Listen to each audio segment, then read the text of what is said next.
Okay, so you want to make paragraphs in your Microsoft Excel worksheet. We'll look at various ways that you can achieve this, but we'll also look at avoiding increasing row height and column width where we're using paragraphs. So you can see that in these three tables we have row height issues, and in this changelog here we have a cell width issue. So essentially we want to end up with something like this. Paragraphs within these cells, but no spacing issues here or down here.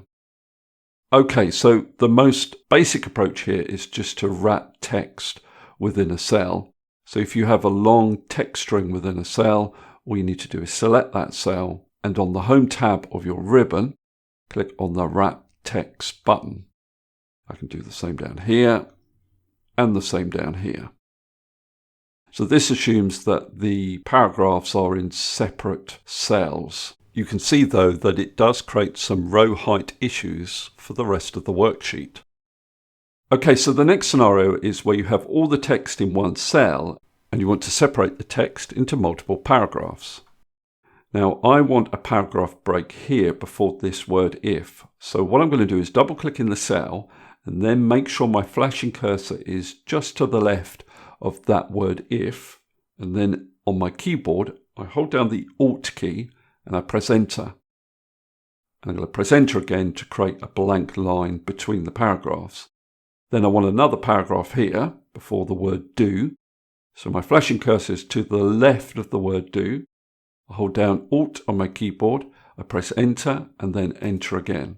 Then I can click out of the cell and you can see I've got 3 paragraphs within the one cell. Now, although this works, because the text is all in one cell, that does increase the row height, which may mess up the layout of the rest of your worksheet. Just a word on pasting paragraphs into Excel. Now, I've got this Word document with 3 paragraphs. I'm going to select the paragraphs and copy them, and then paste them into Excel. Now, there's 2 ways we can paste these paragraphs into a cell. First method requires you just to select the cell and then paste the paragraphs in. And when you do that, it actually puts each paragraph in a separate cell. Just to make that obvious, I'll increase the height of these rows. Now, if you've used this method, what you can then do is select all 3 cells, click on Wrap Text, and then you could just increase the height of the rows to create spacing between the paragraphs. Now I'll undo that and we'll look at another method for pasting. So in the previous method we just selected a cell and then pasted, and we ended up with each paragraph in a separate row. Now if you want all 3 paragraphs in the same cell, what you do is you double click into the cell before you paste. So now I'll paste, and all 3 paragraphs end up in the same cell. If I press enter to confirm. So then what we would do is click at the beginning of each paragraph and use Alt Enter to create spacing between the paragraphs. Now in the next scenario, our situation is slightly complicated by this table below our paragraphs. I don't want to change the column widths in this table. Now the previous methods we've used, such as wrap text, has required the column width to increase to display our paragraph. That's also true for the Alt Enter method. Now to keep the column widths down here, what we can do is merge these cells. So having selected the cells for the first paragraph, I then go up to this button here, Merge and Center, but rather than clicking on Merge and Center, I go to the drop down next to it and I click on Merge Across. And what you can see has happened is we've created one cell that spans 5 columns. Then I can click on Wrap Text and then I can increase the row height. I'll repeat the steps down here. So I select all the cells I want the paragraph to appear across. Then I go to Merge Across and then Wrap Text and increase the row height. Now in this scenario, it's further complicated by the fact that I have a table below my paragraphs and tables to the right of my paragraphs. Now, the previous method avoided changing these column widths, but it didn't avoid changing these row heights. So I want to maintain all these row heights and these column widths. Now, to achieve this, the first thing I'm going to do is create some more rows beneath this first paragraph.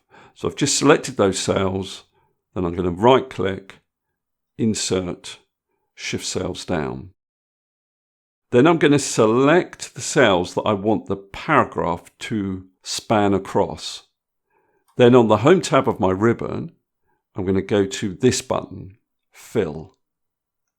Then I'm going to go to Justify, and then I'm going to click OK in this dialog box. Text will extend below selected range. Click on OK.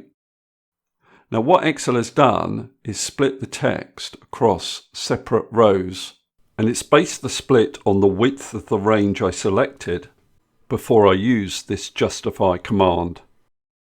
Now I'll undo that step. If I select just 4 cells and then Justify, click on OK, you can see that the text split is based on the width of 4 columns rather than 5. Now I'm going to revert back to the width of 5 columns because that's what we want here. And then I can do the same here. I'll move this up. Select the correct number of cells. Go to my Fill drop down and then Justify. Click on OK here. And then I can get rid of this additional space down here. Shift cells up.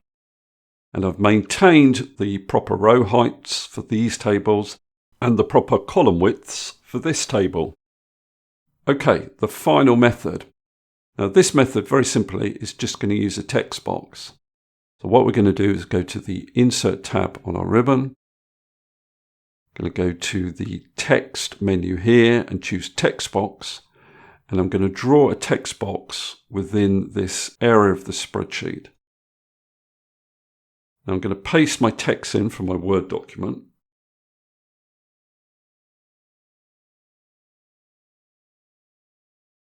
And then I'm going to add the paragraph breaks. I don't have to use Alt-Enter here, I can just use Enter. Then I'm going to format the text box, and to do that, I'll make sure the text box is selected. I go to the Shape Format tab on my ribbon. Shape Fill, No Fill. Shape Outline, No Outline. And if you're wondering whether the text box will move if I insert new rows and columns, well, it does. If I insert a row, it moves down, and if I insert a column, it moves across. Okay, that's all I wanted to cover in this particular video. Hopefully that's useful. If it is, please give me a thumbs up and subscribe, and I'll see you next video.